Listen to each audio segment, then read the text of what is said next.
আসসালামু আলাইকুম, আমি ডক্টর আনিকা তাবাসসুম বিভোর, অ্যাস্থেটিক ডার্মাটোলজিস্ট। আমাদের এখানে অনেক পেশেন্টরা কোয়েশ্চেন করেন যে ফাইন লাইনস রিঙ্কেলসের জন্য আপনারা কি ট্রিটমেন্ট করতে পারবেন। তো আমরা নর্মালি 3 ধরনের ট্রিটমেন্ট রেকমেন্ড করে থাকি। প্রথমটা হচ্ছে বোটক্স ট্রিটমেন্ট, সেকেন্ডটা হচ্ছে মেজো বোটক্স ট্রিটমেন্ট এবং থার্ডটা হচ্ছে পিআরপি উইথ মাইক্রোনিডলিং।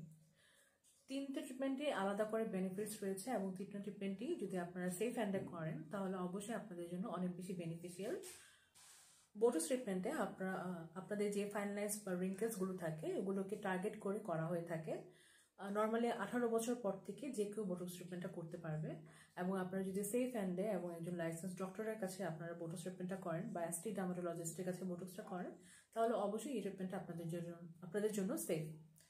বোটক্স ট্রিটমেন্টটা নর্মালি 6 মান্থস পর্যন্ত থাকে। আপনাদের এটা ইচ্ছা অনুযায়ী যদি আপনারা করতে চান অবশ্যই 6 মাস পরে আবার রিফিল করতে পারেন।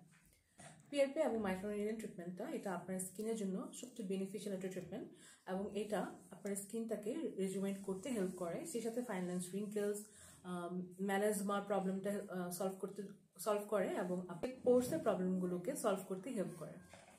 মেজো বোটক্স ট্রিটমেন্টটা আমাদের ফুল ফেসে করা হয়ে থাকে। সো ফুল ফেসে একটা কোরিয়ান গ্লাস স্কিন লুক হয়ে থাকে। সো তিনটা ট্রিটমেন্টে আমাদের পেশেন্টদের জন্য অবশ্যই ভালো, বাট এটা দেখতে হয় যে আমার পেশেন্টের ফেসে কোন ট্রিটমেন্টটা তার জন্য কার্যকরী হবে। তো এটা অবশ্যই কনসালটেশনের মাধ্যমে বোঝা যায়। পেশেন্টরা যখন আমাদের এখানে আসে তো পেশেন্টের মাধ্যমে প্রপার হিস্ট্রি নিয়ে এবং পেশেন্টকে ভালোভাবে দেখে অ্যাকচুয়ালি আমরা বলতে পারবো যে পেশেন্টের জন্য অ্যাকচুয়ালি কোন ট্রিটমেন্টটা সবচেয়ে কার্যকরী।